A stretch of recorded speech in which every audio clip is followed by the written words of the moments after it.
नमस्कार, आदाब।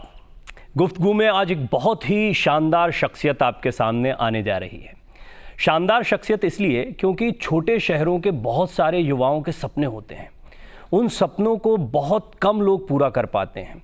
माया नगरी मुंबई बहुत छोटी उम्र में पहुंचना हो, वहां पर जाकर बड़े बड़े लेखकों में शुमार होना हो और उसके बाद लेखक से डायरेक्टर बनने का सफ़र पूरा करना हो, बड़ी लंबी जर्नी लगती है। मैं कोशिश करूंगा गुफ्तगू का जो आज का कार्यक्रम है ये आपके लिए एक फ़िलॉसफिकल जर्नी भी हो, ज़िंदगी का एक फ़लसफ़ा भी आपके सामने आए। मैं बात कर रहा हूं जाने माने लेखक निर्देशक रूमी जाफ़री साहब की।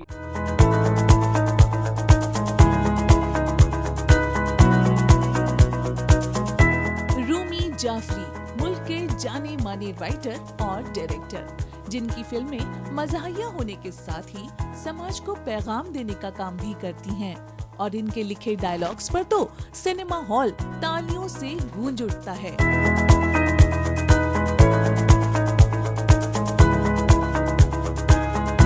भोपाल के मशहूर शायर कौसर सिद्दीकी के यहाँ पैदा हुए रूमी जाफरी ने महज 19 साल की उम्र में घर छोड़ दिया और मुंबई का रुख किया और प्रोडक्शन हाउसेस के चक्कर काटने लगे। हालांकि शुरुआती दौर में इन्हें काफी मुश्किलात का सामना भी करना पड़ा, लेकिन जल्द ही रूमी जाफरी की मेहनत रंग लाई और इन्हें फिल्म पायल की कहानी लिखने का मौका मिला, जिसके बाद रूमी जाफरी ने कभी पीछे मुड़कर नहीं देखा और एक के बाद एक कई सुपरहिट फिल्में लिख डाली, जिसमें डेविड धवन की फिल्में काबिले जिक्र हैं।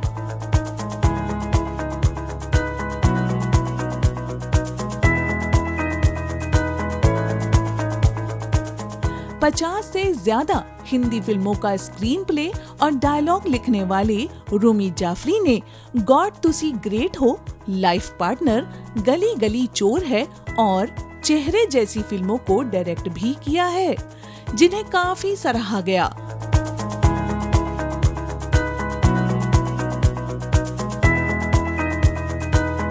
इस अजीम फनकार के बारे में ये कहना गलत ना होगा कि इन्होंने अपनी कलम के जादू से जो यादगार और सुपरहिट फिल्में बॉलीवुड को दी हैं, उन्हें कभी भुलाया नहीं जा सकता।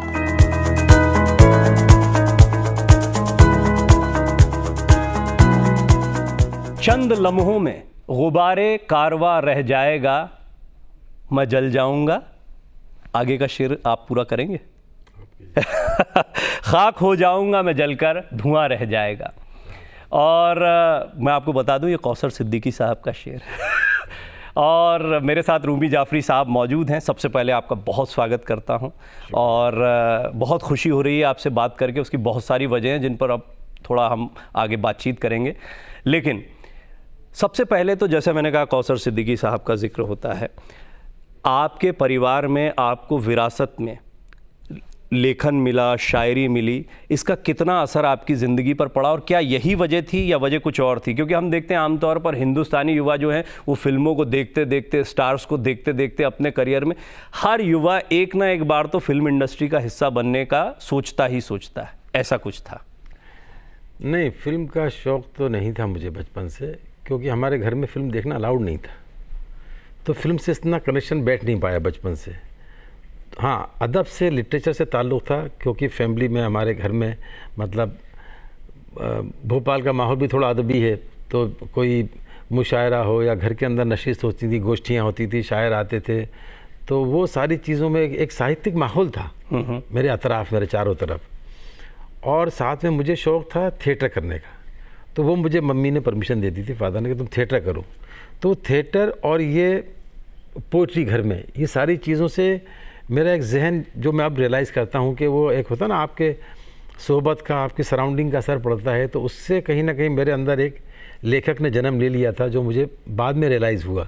अच्छा, मैं जब ये आज काला चश्मा लगाकर आया तो मुझे आपके कई किस्से सुने, उसमें एक ये था कि काला चश्मा आप भी लगाया करते थे और उसकी वजह ये थी कि आप थोड़ा धीर गंभीर दिखें। हाँ, नहीं, क्या हुआ था कि जब मैं आया 80s की जो फिल्म इंडस्ट्री थी 80s और 90s में, वो जो आज दिखती है उससे बहुत अलग थी। तो वो एक तो उस ज़माने में पूरा जो राइटर्स थे वो कुर्ते पजामे पहनने वाले, पान खाने वाले ज़्यादातर वैसे थे, सब उर्दूदां थे। और तो जब मैं गया तो मेरी उम्र कम थी, और जैसा भोपाल का माहौल है तो हम लोग आप जनाब करके बातें करते हैं, तो वहाँ जब मैं पहुँचा और जब मैं बोलता था मैं राइटर हूँ, तो एक दो ने तो मेरा गाल भी तोड़ा था कि बेटा बच्चों के नाटक नहीं लिखना है, बड़े हो जाओ, ये ज़िंदगी है, जाओ दुनिया के तजुर्बे हासिल करो, सड़कों पे भटको, स्ट्रगल करो, भूखे रहो, किसी से इश्क करो, उसका दिल तोड़ो, अपना दिल तोड़ो, तब वज़न आता है राइटिंग में। तो मैं बड़ा इरिटेट होता था कि मैं राइटर का रोल थोड़ी कर रहा हूँ, आप मेरे को देखने से कैसे अंदाज़ा लगा सकते हो, आप मेरी शक्ल मत देखो, मेरे सब्जेक्ट देखो, मेरी कहानियाँ देखो, मगर कोई सीरियसली लेता नहीं था।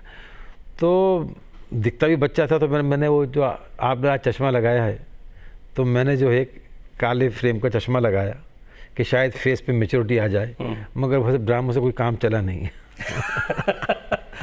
अच्छा, मुझे ये बताइए कि मुंबई ऐसे जाना, 19 साल की उम्र में जाना, ये आम तौर पर बहुत मुमकिन नहीं होता है अनटिल एंड अनलेस आपके साथ कुछ सपोर्ट ना हो, कोई आपको कॉन्फिडेंस ना दे रहा हो। तो आप मुंबई कैसे चले गए? मतलब कई जगह पर आपने इंटरव्यू में बताया है बात को कि आप मुंबई गए, मुंबई में आपका संघर्ष शुरू हुआ, लेकिन मुंबई तक जाना ये भी यूं ही पॉसिबल नहीं है। नहीं, ये बात आपने सही कही। अब इतने सारे साल के बाद जब मैं सोचता हूँ, आप जैसे लोग पूछते हैं, तो जवाब तो मेरा ये होता है कि भाई भोपाल में मुझे शौक़ था लिखने का, थिएटर, प्लेज, नाटक लिखने लगा था। घर वाले फिल्म नहीं देखने देते थे, तो हमारे यहाँ क्या घर के सामने गणपति बैठते थे, तो रात में पर्दा लगा के पिक्चर देखते थे, वो देखी मैंने।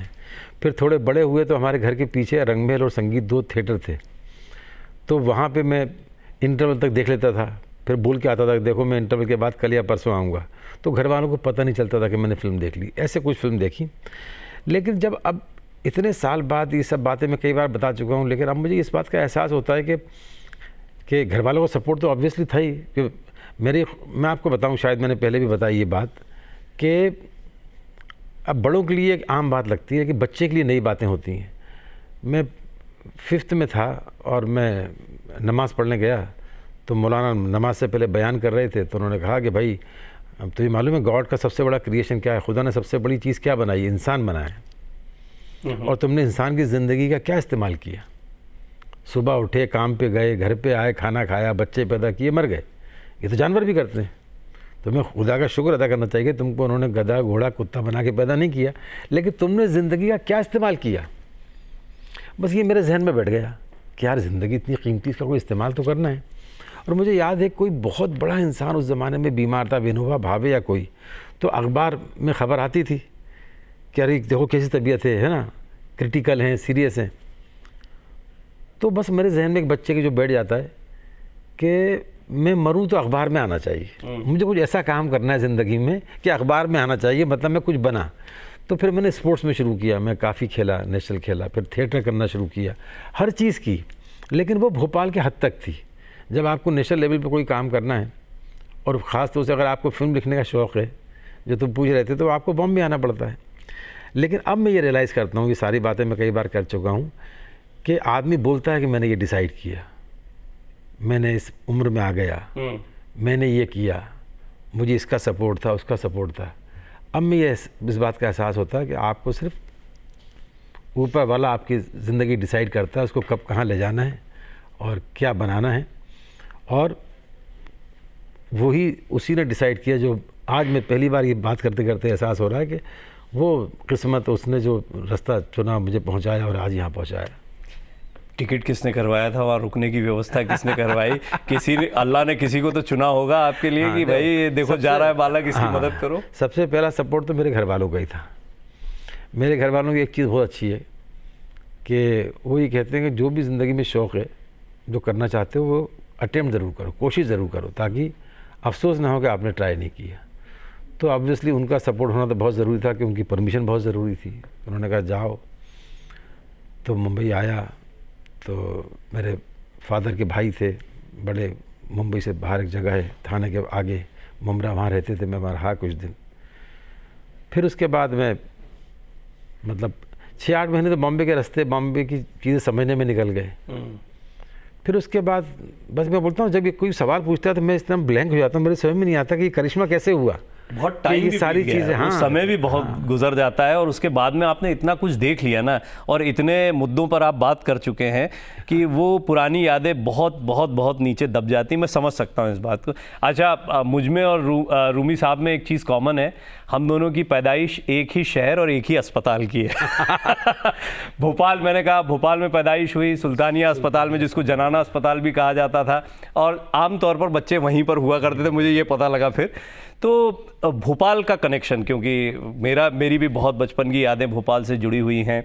हालांकि मुझे उतना मौका नहीं मिला, मेरी परवरिश फिर इंदौर में और फिर ज़्यादातर समय जो है दिल्ली में गुजरा, लेकिन आपका अच्छा खासा समय, बचपन, एजुकेशन, 19 साल में आप अच्छे खासे जवान नहीं, आप बुजुर्गियत की तरफ बढ़ चुके थे, कि जो आपको आज सीनियर कहते हैं। मुझे तो लगता है कि अभी ये इस उम्र में कई लोग स्टार्ट कर रहे हैं, जिस उम्र में अगर आप सीनियर्स में शुमार हो गए हैं।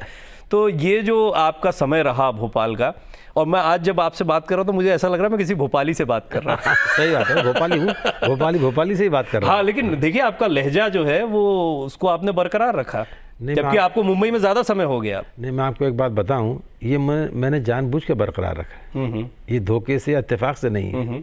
क्या हुआ, जब मैं बॉम्बे में स्ट्रगल कर रहा था, अकेला सोचता था कि भाई कैसे यहाँ पे लाइफ बनेगी, कैसे काम मिलेगा। मैं बहुत सोचने के बाद मैं सोचता था कि मैं क्या लेके आया हूँ, मैं किस चीज़ से अपना नाम, काम और इज्जत, शोहरत, पैसे कमाऊँगा। तो मैंने ये पाया कि मैं अपनी ज़बान लेके आया हूँ भोपाल से। अगर मेरी ज़बान ख़राब हो गई तो मेरी राइटिंग ख़राब हो जाएगी। तो मैंने अपनी ज़बान पे आज तक कोई कलर चढ़ने नहीं दिया दूसरा। आज लोगों को आज भी ये लगता है कि मैं कल भोपाल से आया हूँ, क्योंकि भोपाल की ज़बान, उसका ह्यूमर, वो जो लेके आया हूँ वही मेरे डायलॉग में काम आता है। जावेद अख्तर साहब, अन्नू कपूर जी, और भी बहुत सारी शख्सियतें हैं जिनके नाम शुमार की, लेकिन ये आपके सर्कल में मुझे अक्सर दिखाई देते हैं। जावेद साहब से तो आपके जावेद साहब का कितना सपोर्ट, क्योंकि उस समय तो वो बड़ी सेलिब्रिटी होंगे जब आप गए होंगे। उस समय पर तो वो काफ़ी नाम कमा चुके, और उनसे कोई कनेक्शन था आपका दूर दूर? नहीं, उनकी तो तूती बोल रही थी उस टाइम पे, बहुत बड़ी पोजीशन में जावेद साहब। आपका कोई कनेक्शन था उनसे? नहीं, मेरे साथ क्या था, कनेक्शन ये था, भोपाल कनेक्शन था।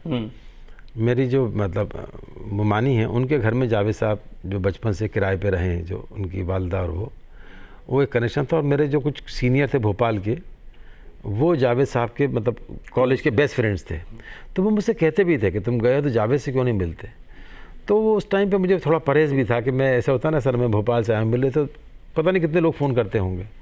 लेकिन हाँ, बाद में कुछ ऐसी चीज़ें हुई कि जावेद साहब, हमारी मुलाकात हो गई, दोस्ती हो गई, आज हमारा इतना क्लोज़ रिश्ता है। उनसे बहुत मुझे।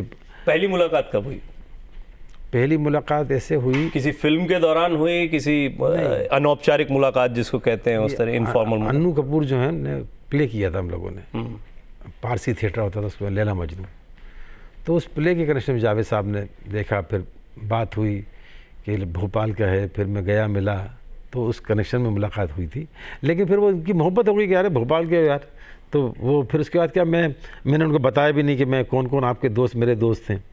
तो फिर बाद में कोई उनको फ़ोन करता था, अरे यार तुमने बताया नहीं कि तुम दिनेश के भी दोस्त हो, अरे यार तुमने बताया भी नहीं कि तुम हरदेव के भी दोस्त हो। तो वो और वो होते थे। लेकिन कुछ इसमें जावेद साहब का बड़प्पन है, मेरा नहीं, कि उन्होंने मेरी उनसे पहली मुलाकात मेरे ख्याल से हुई है 88 में। तब से मेरा उनका रिश्ता दिन ब दिन गाढ़ा ही होता गया। उन्होंने बड़ी मोहब्बत दी है बहुत। और क्या आदमी, ये नहीं कि सपोर्ट का मतलब, मैं इसको नहीं मानता कि कोई भी इंसान, चाहे जावेद अख्तर हो, चाहे कोई भी हो, कि वो किसी प्रोड्यूसर को फ़ोन करे या डायरेक्टर को, या होता है ना कि इसको ले लो। असली चीज़ होती है कि मुंबई जैसे शहर में जब आप आते हो और एक कोई बड़ा शख्स आपके घर आता है, अपने घर बुलाता है, जानता है, तो वो जो एक सपोर्ट होता है, मॉरल सपोर्ट, एक हिम्मत, वो भी बहुत बड़ा सपोर्ट होता है। कुली नंबर 1 आपने, हालांकि उससे वक्त हमारा है, एक फिल्म थी, वो हम लोगों को बड़ी पसंद थी। हम तब रूमी जाफरी को नहीं जानते थे, लेकिन हम ये जानते थे कि अक्षय कुमार, सुनील शेट्टी की एक फिल्म आई है। और शायद हमारी उम्र वो रही होगी जब हम ये भी नहीं जानते थे कि लिखने वाला जो होता है वो ये आत्मा डालने का काम फिल्म में जो होता है वो पहले बेसिक यानी नींव रख दी गई है, अब उसके बाद में उस पर फिल्म बिल्ट होगी। ये पहली फिल्म आपकी कैसे आपको मिली थी, वो थोड़ा सा बताइए। कि पहली फिल्म ये कि हाँ, मेरे जो करीबी दोस्त थे उनको तो मैं अपने सब्जेक्ट ही सुनाया करता था, जो मेरे जैसे अन्नू कपूर हुए, या तलत जानी था मेरा दोस्त डायरेक्टर, जानी बाबू कव्वाल उनका बेटा, साजिद जो नडियाड वाला है वो, और मतलब कुछ connections थे आपके पास, मतलब दोस्तियाँ होनी शुरू हो गई थी। मैंने क्या किया था कि मुझे जब कुछ रास्ता नज़र नहीं आया तो मैंने कहा कि एक काम करते हैं, भोपाल में थिएटर करते थे तो थिएटर करना शुरू करते हैं। तो वहाँ मैं गया थिएटर करने के लिए। तो वहाँ पे थिएटर में भी वही है, सब बड़े बड़े स्टार्स हैं, मतलब जो ग्रुप है ना, जो इप्टा है और नादरा जी का ग्रुप है, तो उसमें भी एंट्री नहीं मिलती है आपको। मुंबई में तो थिएटर उतना ही मुश्किल है तो जितना कुछ फिल्म मेरे में सीनियर जो भोपाल से गए हुए थे वहाँ पे, अरुण वर्मा और कई लोग, तो उन लोग से मैं मिला कि यार क्या प्ले करें अपन लोग मिल के। तो उन्होंने कहा एक काम करते हैं, अपना ग्रुप बनाते हैं। तो वो ग्रुप बनाया, उसमें इत्तेफाक से अन्नू भाई आ गए, अन्नू भाई स्टार थे। तो वो ग्रुप बड़ा भी हो गया, हमने प्ले भी किया, वो भी ऐतिहासिक प्ले है पारसी थिएटर का, लैला मजनू। तो वो थिएटर में की वजह से मेरे दोस्तियाँ होना शुरू हुई और रिश्ते बनना शुरू हुए। तो वैसे रिश्ते बनते बनते ही सब मेरे दोस्त जो हैं सबको मैं अपनी कहानियाँ सुनाया करता था। तो क्या हुआ, जैसे अभी होता ना भोपाल में होता तो बड़े घर वाले बर्थडे मनाते हैं आपके, तो मेरा बर्थडे था और मेरा एक दोस्त है, उसका नाम है उदय बावकर, ग्वालियर का है और टेक्सटाइल इंजीनियर है। लेकिन वो हम दोनों साथ ही रहे जब तक वो बॉम्बे छोड़ के नहीं गया। तो उदय और मैं थे और मेरा बर्थडे था नेक्स्ट डे 23 मार्च को। तो मैं बड़ा उदास था, मैं कहा यार उदय कल बर्थडे है और पैसे ही नहीं है कि दोस्तों को दावत वावत दें, पार्टी करें। तो उदय बड़ा बहुत, अरे गुरु हो जाएगा यार, चिंता नहीं करो। तो मैं सुबह सो ही रहा था तो अन्नू भाई, अन्नू कपूर जो हैं, वो आए, मुझे बर्थडे विश किया और बोले बेटा तू आजा लंच मेरे साथ कर ले क्योंकि रात को मेरी शूटिंग है। तो मैं उनके घर गया, लंच किया, उन्होंने मुझे घड़ी गिफ्ट की। उसके बाद मैं जैसे ही निकला तो उनके बिल्कुल पड़ोसी जो हैं वो एक प्रोड्यूसर डायरेक्टर थे महेंद्र शाह, वो कॉर्डलेस फ़ोन लेके किसी को डांट रहे थे। तो मन्नू भाई ने बोला क्या हो गया, आप किस पे गुस्सा कर रहे हो? तो बोले यार इतनी बड़ी हिट हुई है, मैंने प्यार किया, उसकी हीरोइन किसी से मिलती नहीं है, मैंने उसको पिक्चर के लिए साइन किया है भाग्यश्री को, और ये राइटर्स को मैंने होटल में बिठाया 3-3, वो बोल रही कहानी सुना और कहानी ये लिख ही नहीं पा रहे। तो अन्नू भाई ने कहा कि रूमी के पास अच्छी कहानी है, इसे सुनो। तो महेंद्र भाई मुझे अंदर ले गए, वो बापू गुजराती थे, जल्दी से कोई भाग्यश्री के लायक कहानी सुना। तो मैंने उनको आइडिया सुनाया, उन्होंने मुझे देखा, उसी वक्त जेब में हाथ डाला और पैसे निकाले, 2,500 या 5,000 थे। और मुझे याद आ गया, पायल थी वो पहली फिल्म। बोले ये पैसे रख। तो मैंने कहा अच्छा, फिल्म मिलने ज़्यादा खुशी उस टाइम पे क्या हुई मुझे कि मुझे बर्थडे बनाने के लिए पैसे आ गए। तो मैं हमेशा बोलता हूँ कि देखो अन्नू भाई ने घड़ी दी थी और मेरा आधे घंटे बाद वक्त लकी अन्नू भाई साबित हुए। एक ये भी था, हम लोगों के लिए इंतज़ार था क्योंकि भाग्यश्री जो है उन्होंने संन्यास ले लिया पहली फिल्म के बाद, इस तरह की बहुत खबरें चलती थी। फिर अचानक से ये हुआ कि अपने हस्बैंड के साथ ही वो फिल्म में आएंगी, तो उस फिल्म को लेकर बड़ा एक वो था। लेकिन फिर ये भी होता है कि पायल जो है वो बहुत बड़ी सक्सेस नहीं थी। वक्त हमारा हिट हुई, मेरी पहली जो हिट हुई। तो ये जो पहला अवसर होता है वो अगर बहुत बड़ी हिट ना हो पाए आपकी, तो फिर कैसे बैलेंस किया जाता है? फिर कैसे वक्त हमारा तो कमाल की हमारा, मुझे फ़ायदा इसी से हुआ सबसे बड़ा, जो वक्त हमारा है। जो साजिद ने कहा कि चलो ये अक्षय और से दोस्ती हुई थी, सुनील शेट्टी को लेकर पिक्चर बनाना है, तो मैंने वक्त हमारा लिखी। और तलत जानी डायरेक्टर था, उसकी फतेह फिल्म आई थी, वो फ्लॉप हो गई थी। तो दूसरी मैंने लिखी रंग। तो क्या वो रंग थोड़ी सी सोशल मैसेज के ऊपर फिल्म थी कि जितेंद्र और अमृता सिंह जो हैं वो उनमें तलाक हो जाती है, सेपरेट हो जाती हैं, तो एक बच्चियों का बंटवारा हो जाता है। तो उस पर थी कि बच्चे जो है माँ बाप अलग होते हैं तो बच्चे सफ़र करते हैं। और वक्त हमारा पूरी एक कमर्शियल कॉमेडी फिल्म थी और दोनों 2 हफ्ते के गैप से रिलीज़ हुई और दोनों सुपर हिट हो गई। तो उससे, और दोनों मेरी ओरिजिनल स्क्रिप्ट ही होता है ना, वरना कहीं से इंस्पायर होती है, कुछ होता है, तो उससे बहुत फ़ायदा हुआ मुझे कि एकदम से लोगों को, जो तुम बता रहे थे, जो मेरे बारे में जो लिखा था वो क्या दिखता है और क्या लिखता है, ये बड़ी अच्छी लाइन है। और सचमुच में आप क्या दिखते हैं और क्या लिखते हैं? उस टाइम में दिखता था बहुत अच्छा। नहीं अभी भी माशाल्लाह खूब खूबसूरत दिखते हैं। तो इसी दोनों हिट फिल्म होने के बाद ये हुआ था। तो उसके बाद फिर क्या है, इंडस्ट्री, देखो इंडस्ट्री हमेशा टैलेंट को वेलकम करती है, बिल्कुल दोनों हाथ फैलाकर। तो जैसी ही दोनों फिल्म हिट हुई तो फिर मुझे मतलब काम के लिए जाना नहीं, काम आता था, मुझे ना करना पड़ता था। तो ऊपर वाले से तब से लेके आज तक। अच्छा, एक और इनकी टैगलाइन है, मंसूबों में कंगाली नहीं होनी चाहिए, ख्वाब हमेशा बड़े रखो। अम्मी आपकी ये कहती थी, मंसूबों में कंगाली नहीं होनी। कहती है मंसूबों में कंगाली नहीं, मंसूबों में कंगाली नहीं। मंसूबा था क्या आपका? मंसूबे मतलब आपकी सोच बड़ी होना चाहिए। अच्छा, आपके ये ख्वाब था बड़े जैसे होने- मेरे मुंह से निकल जाता है, ऐसा लगता है जैसे रूमी जाफरी सब कुछ पा चुके हैं, एक ऐसे शिखर पर आ गए, इसके बाद पाने को कुछ नहीं है, ऐसा कुछ तो मुझे लगता है कि नहीं, लेकिन ऐसा है, लेकिन हाँ ये बात सही है कि जो पाना चाहता था मैं, जो मैं इज्जत नाम चाहता था वो मिल गया। आज की डेट में मेरे अंदर बड़ा ठहराव है, मैं बड़ा कंटेंटेड आदमी हूँ। उस टाइम काम भी कम करता हूँ और लाइफ में फैमिली के साथ टाइम स्पेंड करता हूँ, हेल्थ पे ध्यान देता हूँ, घूमता हूँ, लेकिन क्वालिटी काम करना चाहता हूँ, कोशिश कर रहा हूँ करने की। काम छोड़ा नहीं, ना छोड़ सकता हूँ, क्योंकि यही मेरा पैशन है, यही मेरा इश्क है, यही मेरी महबूबा है, मेरा काम जो है। तो लेकिन ये है कि अब कुछ अलग अलग तरह की चीज़ें करना चाहता हूँ, वो कोशिश कर रहा हूँ। अच्छा, भोपाल का एक रंग है कि मैं उसको समझता भी हूँ थोड़ा सा, और फिर वो मालवा का जब क्षेत्र आता है, इंदौर और उसके आसपास का, वहाँ पर ठिलवाई शब्द का बड़ा इस्तेमाल होता है। ठिलवाई कर रहे हैं ना, मस्ती कर रहे हैं। और भोपाल में लपेटेबाजी या लप्पेबाजी, हाँ। बतौलेबाजी, इस तरह की वक्त हमारा है एक आपकी कॉमेडी। लेकिन आपका देखिए पहले पायल है और फिर रंग है, ये सब जो है गंभीर वो रहे मुद्दे, गंभीर तो तमाम फिल्म। ये आपके ऊपर कॉमेडी का एक टैग लगा, इसकी शुरुआत कैसे हुई और इसको कैसे लिया आपने लाइफ नहीं, में? क्या हुआ, मेरी वक्त हमारा है रंग, और उसके बाद आई मेरी फिल्म अंजाम, हाँ, शाहरुख खान वाली जो शाहरुख और माधुरी दीक्षित की। तो वो फिल्म जो है बहुत अच्छी फिल्म थी, राहुल लवेल डायरेक्टर थे, लेकिन हंगामा हो गया था उसके वॉयलेंस की वजह से। उसमें सेकंड हाफ में वॉयलेंस था, जिस तरह से माधुरी दीक्षित मर्डर करती हैं वो पूरा था, मतलब पार्लियामेंट तक में बात हुई थी उस पर।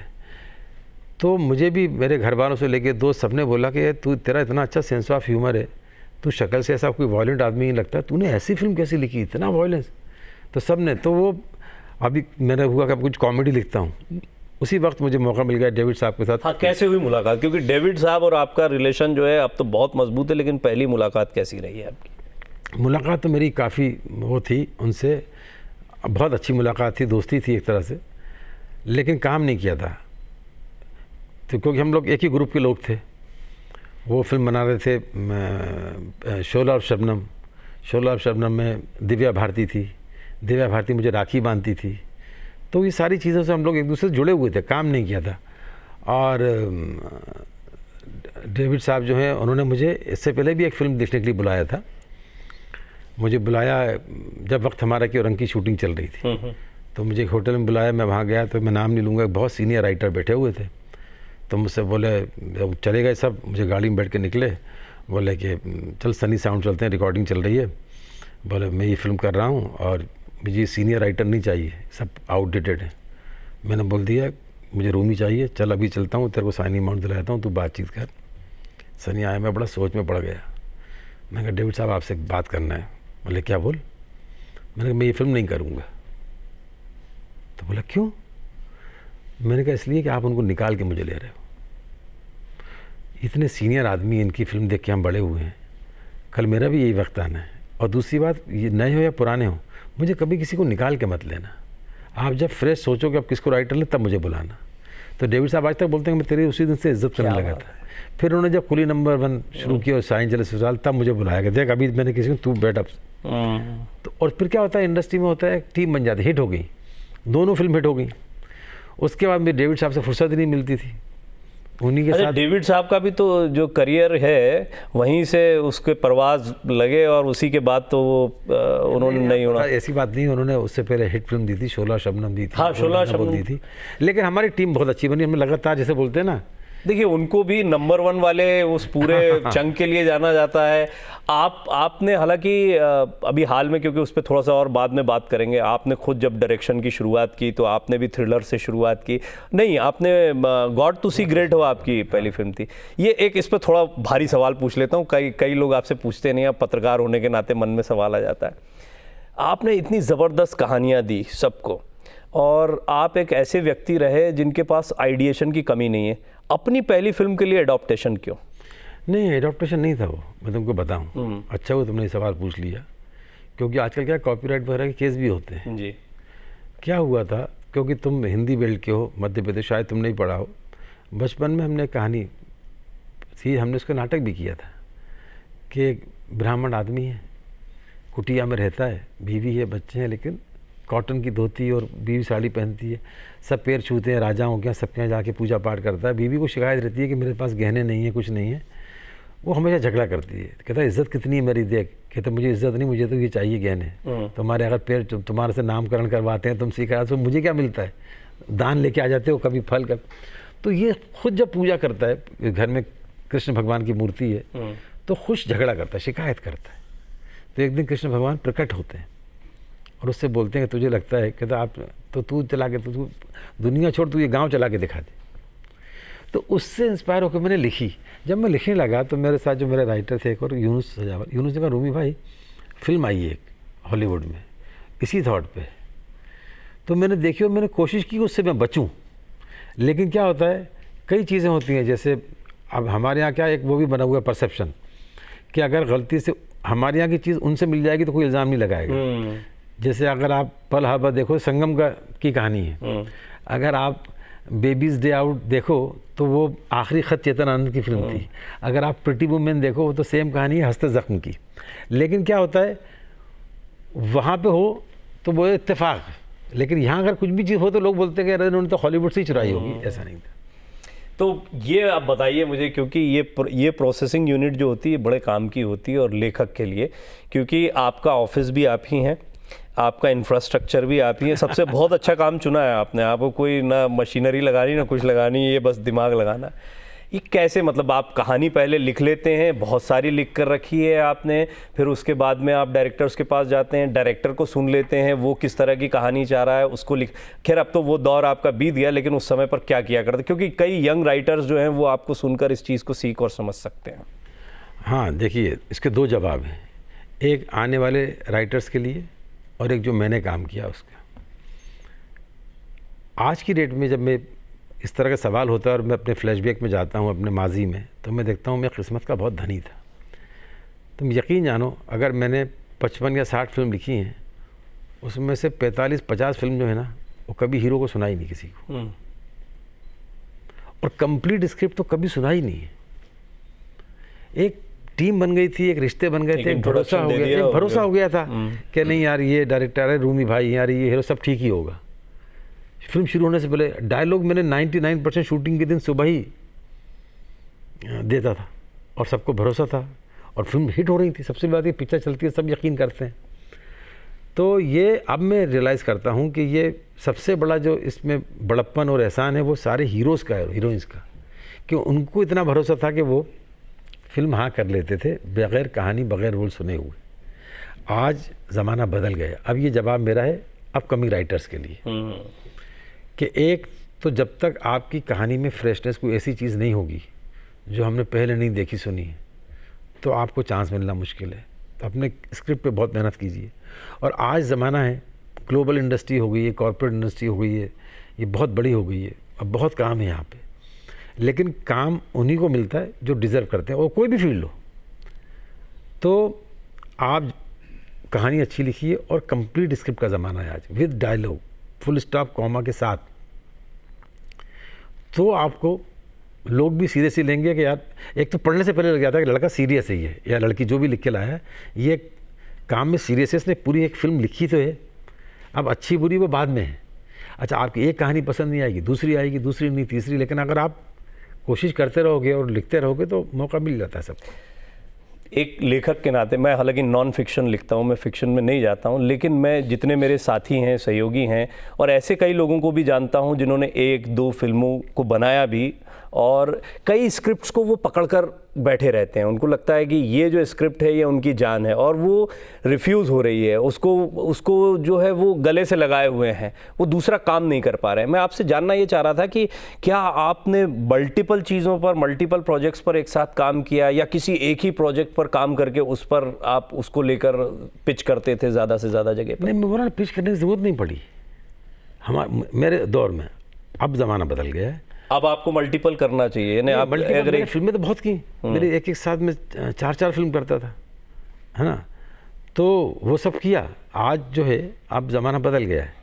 आप जो है एक स्क्रिप्ट लेके नहीं बैठ सकते। अगर एक स्क्रिप्ट आपने एक इंसान को सुनाई, उसको पसंद नहीं आई, दूसरे को सुनाई, तीसरे को सुनाई, पसंद नहीं आई, तो मतलब तीनों का टेस्ट ख़राब नहीं है, कहीं ना कहीं आपकी स्क्रिप्ट ख़राब है। तो आप उसको पीछे रखिए, दूसरी स्क्रिप्ट पे काम कीजिए। मगर आप इस प्रोफेशन में अगर आपको अपना करियर बनाना है ना, इसमें आपको पैसे कमाना है, इसी से घर ख़रीदना है, इससे ज़िंदगी बिताना है, तो आपको 1, 2, 4 कहानियों पर डिपेंड नहीं करना पड़ेगा। आपको इतना काम, इतना आपके अंदर इतनी सलाहियत होना चाहिए, इतना मटेरियल होना चाहिए। एक और थोड़ा बारीक सवाल है कि एक तो आपने कहानी लिख दी, उसके बाद में उसका स्क्रीन प्ले होता है, फिर डायलॉग्स उसके होते हैं। आपका इन्वॉल्वमेंट किन किन चीज़ों में कब कब रहा? शुरुआती दौर से ही क्या आप सब में इन्वॉल्व रहे? सब पिक्चर जो मेरी थी, पायल से वक्त हमारा, रंग, जितनी भी थी, ये सब मेरी स्टोरी स्क्रीन पर डायलॉग थे। उसके बाद जब ज़्यादा काम हुआ तो कई फिल्म में मैं स्क्रीन प्ले कर लेता था, कई में डायलॉग और कई में पूरी, जैसे हीरो नंबर 1, बीवी नंबर 1, ये मेरी स्टोरी स्क्रीन पर रिटन बाय पिक्चर्स हैं, बड़े मियाँ छोटे मियाँ। लेकिन जब ज़्यादा कोई होता था कि करना भी है, ना भी नहीं कर सकता, रिश्ते भी होते हैं, कई बार कुछ और चीज़ें होती हैं, तो चलो एक काम करता हूँ, मैं स्क्रीन प्ले कर लेता हूँ, इसे डायलॉग करा लो, इस मेरे साथ शामिल कर लो, या इसको मैं डायलॉग कर लूँगा, इसको स्क्रीन प्ले में बिठा लो। ऐसे मैं जितने लोगों से अभी कल से लेकर आज तक बात हुई, कल मुझे पता था कि आप दिल्ली में हैं और आपसे मुलाकात होने वाली है, तो सब लोगों का यही कहना था, रूमी जाफरी आ रहे हैं, बहुत सारे किस्से हैं उनके पास, बहुत मज़ा आएगा, बहुत सारे किस्से। मैंने कहा यार भोपाली आदमी, किस्से तो होंगे उनके पास, पक्का होंगे। ये बताइए कि लाइफ में कई ऐसी चीज़ें होती हैं, मैंने कई आपके किस्से सुने भी, बहुत जगह पर बोले, लेकिन मैं चाहता हूँ कि आज हमारे दर्शकों के लिए कुछ ऐसी बातें, कुछ ऐसे किस्से जो आपको लगता है कि हाँ ये रूमी जाफरी के ज़िंदगी के अनसुने किस्से हैं, उसमें से कुछ याद आता हो तो बताइए। मैं भी याद दिलाने की कोशिश करूँगा, घबराइए मत, मेरे पास बहुत सारे किस्से हैं, पर वो मैं सुन चुका हूँ, इसलिए मैं चाहता हूँ कोई नई चीज़ आए। किससे अभी क्या बताऊं मैं, और जो बोला ना हो। अभी किस्से तो बहुत सारे, अभी क्या बताऊं। अभी मैं आपको एक बात और बता दूं, चलो जब आपने किस्से पे बात निकाली है, एक तो मेरा कॉलम आता है, आप ज़रूर पढ़िए, और मेरे हिस्से के किस्से, और दूसरा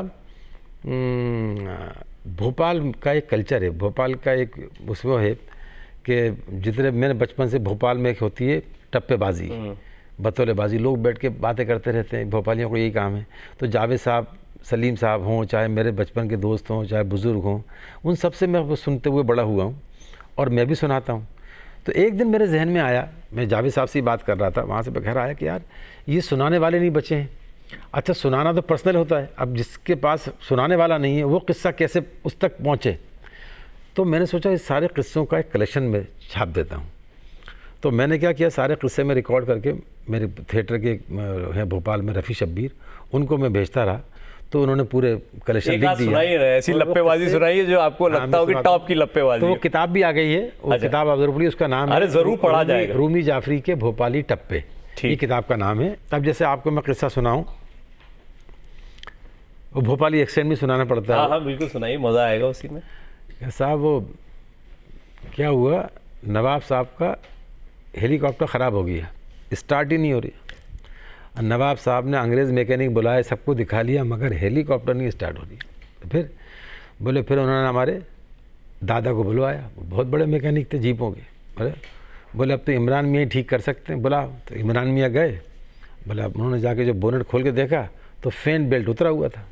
बोले जो उन्होंने फैन बेल्ट चला के सेल्फ मारा है तो हेलीकॉप्टर स्टार्ट हो गया। नवाब साहब बोले आपके हाथ में जादू है। मैं जादू नहीं है साहब, कॉमन सेंस है, अपन ने देखा, उल्टा चढ़ा दिया, हो गया स्टार्ट। बोले बताओ इमरान मियाँ आपको क्या चाहिए? बोले हुजूर आपकी दुआएं चाहिए, कुछ नहीं चाहिए। बोले नहीं ऐसा नहीं हो सकता, कुछ तो लेना पड़ेगा आपको। मैंने कहा हुजूर जो आपका दिल चाहे दे दो। तो उन्होंने देखा तो साइड में हेलीकॉप्टर में डालने वाला सफ़ेद पेट्रोल रखा था, वो 2 अद्दियों में भर के मुझे दे दिया। आप यकीन जानो, जब अपनी परलियामे में डाल के चलाता था ना, ज़मीन से 2.5 फीट ऊपर चलती थी। अच्छा, इसी तरह ये जो टप्पे हैं अभी जैसे लेटेस्ट, ऐसा नहीं कि भोपाली का सिलसिला अभी उम्र ख़त्म होता। जावेद साहब उस दिन बता रहे थे, हम लोग बैठे थे कि अभी वो नीरज चोपड़ा जीता है, गोल्ड लेके आया, अब भोपाली बैठे हुए हैं कि साहब ये क्या फेंकेगा, हमारे नाना हुजूर ने जो है भाला फेंका था। बोले क्या बात करो? बोले हाँ, नवाब साहब ने करवाया था कंपटीशन अहमदाबाद पैलेस पे, जो भाला फेंका उन्होंने भोपाल से, तो इंदौर के 3 किलोमीटर इधर गिरा। तो सामने वाले ने बोला जब फेंक ही रहे हो तो इंदौर में गिरवा देते। इन्होंने क्या जवाब दिया? बोले क्या 3 किलोमीटर के लिए हमारे दादा अब्बा झूठ बोल देते। तो ये मैं समझ गया, ये बड़ी बड़ी मज़ेदार किताब होगी और मुझे लगता है कि बहुत सारे राइटर्स के भी बड़े काम आने वाली है ये किताब, क्योंकि आजकल मैं देख रहा हूँ कि अब प्रोडक्शन बड़ी तेज़ी से आगे बढ़ रहा है। जब किस्सों की बात हो रही तो मैं जिनसे बहुत प्रभावित रहा, मतलब आपकी ज़िंदगी से बहुत कंपेयर करता हूँ मैं उनकी ज़िंदगी को, और वो हैं कादर खान साहब। इसलिए कंपेयर करता हूं क्योंकि आपने बस एक्टिंग ही नहीं शुरू की है जो कि आप पहले करते थे। आप थिएटर के आदमी हो, बेसिकली इंतज़ार कर रहे हैं, माशाल्लाह दिखते भी आप ठीक ठाक हैं। खैर दिखने विखने का एक्टिंग से बहुत ज़्यादा लेना देना नहीं है, लेकिन फिर भी उम्मीद की जाती है कि आप एक्टिंग करें और हो सकता है कि आने वाले दिनों में आप दिखाई दें। लेकिन कादर खान साहब से आपका कुछ कनेक्शन कैसा रहा, या रहा ही होगा निश्चित तौर पर? मैंने कादर भाई के साथ मुझे लगता है तकरीबन 18 या 20 फिल्में की हैं और वो बेपनाह मोहब्बत करते थे मुझसे। मतलब पहली बार जब मैं उनसे मिला, पहली बार में उन्होंने मुझे बिठाया, और यही वाली बात जो होती है ना कि यार बहुत दिनों बाद कोई लड़का मैंने देखा है इंडस्ट्री में जिसकी ज़बान अच्छी है, जिसके चेहरे पे शराफत है, तमीज़ है, तो वो मुझे बहुत मोहब्बत करते हैं। मेरे लिए भोपाल तक आए, वो भोपाल भी आए, घर पे आए, मेरे फादर की किताब के रिलीज़ में भी आए, और यहाँ बॉम्बे में भी मेरे घर, और मतलब लास्ट फंक्शन भी जो उन्होंने अटेंड किया जब वो चल नहीं पा रहे थे तो मेरे ही फंक्शन में आए थे। तो उन्होंने बड़े हिम्मत, और कादर भाई की मोहब्बत का सबसे बड़ा सबूत ये है कि कादर भाई की एक वो था, प्रोफेशनल उनकी एक कंडीशन थी कि वो जिस फिल्म में एक्टिंग करेंगे उसमें डायलॉग भी लिखेंगे, नहीं तो नहीं करेंगे। अच्छा, हाँ, उन्होंने ये सशर्त होता था पहले से। और आपकी लिखे हुए पे उन्होंने बड़ा काम किया। हम उन्होंने लिखी थी मुकुल आनंद की, अगली फिल्म थी खुदा गवाह, जो कादर खान का फोटे था, क्योंकि कादर भाई बेसिकली काबुल के रहने वाले थे, पठान थे, और वो वही कहानी थी। लेकिन उन्होंने कहा ये रोल मैं करूँगा, उन्होंने कहा डेनी कर चुके हैं तो उन्होंने डायलॉग भी नहीं लिखूँगा, छोड़ दी थी। और सेम उनका कर्मा उन्होंने लिखी थी सुभाष घई की, लेकिन राम लखन नहीं लिखी।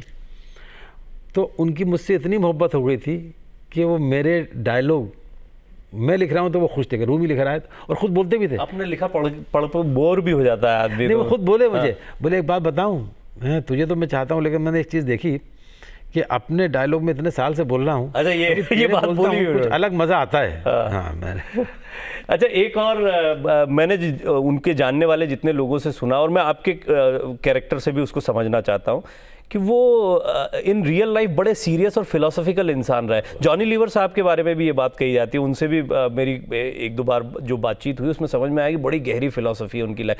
तो ये लोग जो कॉमेडी करते हैं ये दरअसल कॉमेडियन होते नहीं है निजी ज़िंदगी में, ये इसीलिए आपने देखा होगा बड़े कि सीरियस होते हैं। 90s में जाके काफ़ी हम लोगों ने, अनुपम ने, कादर, हम सब लोगों ने इस बात पे आवाज़ उठाई थी। तो फिल्म फेयर अवार्ड में पहले नाम कहलाता था बेस्ट कॉमेडियन का अवार्ड, उसको फिर चेंज करके अब बोला जाता है best actor in comic role, कि अच्छा एक्टर है वो कॉमेडी भी कर सकता है। कॉमेडियन बोलना ठीक नहीं है। कादर भाई इतना सीरियस आदमी थे, आप उनके पास नज़दीक जाके बात नहीं कर सकते थे। वो जब सेट पे बैठते थे, एक तो हमेशा पढ़ते रहते थे, वो बहुत रिजर्व आदमी थे, उनका घर किसी ने नहीं देखा, उनका लिमिटेड लोग, वो उनका काम के अलावा कोई उनका शौक़ नहीं था, और बहुत गंभीर आदमी थे, बहुत बड़े फिलोसफर थे, प्रोफेसर थे, पढ़ाते थे, लेक्चरर थे, थिएटर के आदमी थे, बड़े काबिल आदमी थे। जॉनी भाई, हाँ जॉनी भाई हैं वो, मतलब कादर भाई सीनियर भी थे, जॉनी भाई हमारे दोस्त हैं, उनके साथ हंसी मजाक भी होता है। जॉनी भाई बहुत स्पिरिचुअल आदमी हैं, बहुत नेक आदमी हैं।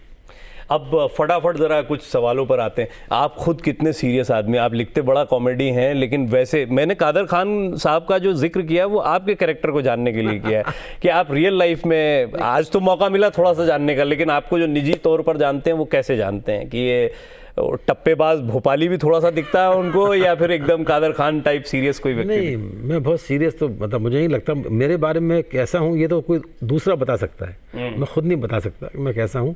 लेकिन हाँ, कॉमेडी जो है ना वो लिखना अपने आप में बहुत सीरियस काम है। बहुत सारे लोग हैं जो आपकी ज़िंदगी में बड़े अहम रहे और बहुत आपके साथ क्लोज रहे। ऋषि कपूर साहब हैं, सुशांत सिंह राजपूत, इनफैक्ट जब वो गए आप फिल्म भी करने वाले थे। मैं चाहूँगा चलते चलते उन किन किन लोगों को आप याद करना चाहते हैं, ऐसे जो लोग आपके जहन में आ रहे हैं उनको याद करें। मैं अभी जब देता हूँ, अभी तुमने जिक्र भी करते हो, सबसे ज़्यादा जो मैं याद करता हूँ, जो मैं अपने दोस्तों में जिसको मिस करता हूँ, मैं जिसकी याद से दिल में तकलीफ भी होती है, वो सबसे ज़्यादा मिस करता हूँ मैं ऋषि कपूर को और सतीश कौशिक को। ये मेरे बहुत, मतलब इनसे मेरे, सुशांत यंग था, बड़ा दुख होता है उसके लिए, और लेकिन ये मेरे रोज़ के दोस्त थे जिनसे मेरी अच्छा, बातें होती सतीश थी। कौशिक, मैं तो भूल ही गया, सतीश कौशिक साहब का इंटरव्यू करने का मुझे सौभाग्य मिला, दुर्भाग्य से अब वो है नहीं, लेकिन उन्होंने अपने इंटरव्यू में एक ही व्यक्ति का जिक्र किया था और वो थे रूमी जाफरी साहब, क्योंकि उनका पप्पू पेजर का जो किरदार है वही नहीं, उनके लगभग आपने बताया जैसे कैलेंडर छोड़ के लगभग सारे किरदार आपके लिखे हुए हैं और कमाल के रहे वो सारे के सारे। बड़े मियाँ छोटे मियाँ था शराफत अली भोपाली, और उसके बाद घर वाली बाहर वाली में था लकी हैं, उसके बाद साजन चले ससुराल में तो उनको अवार्ड मिला था फिल्म फेयर का।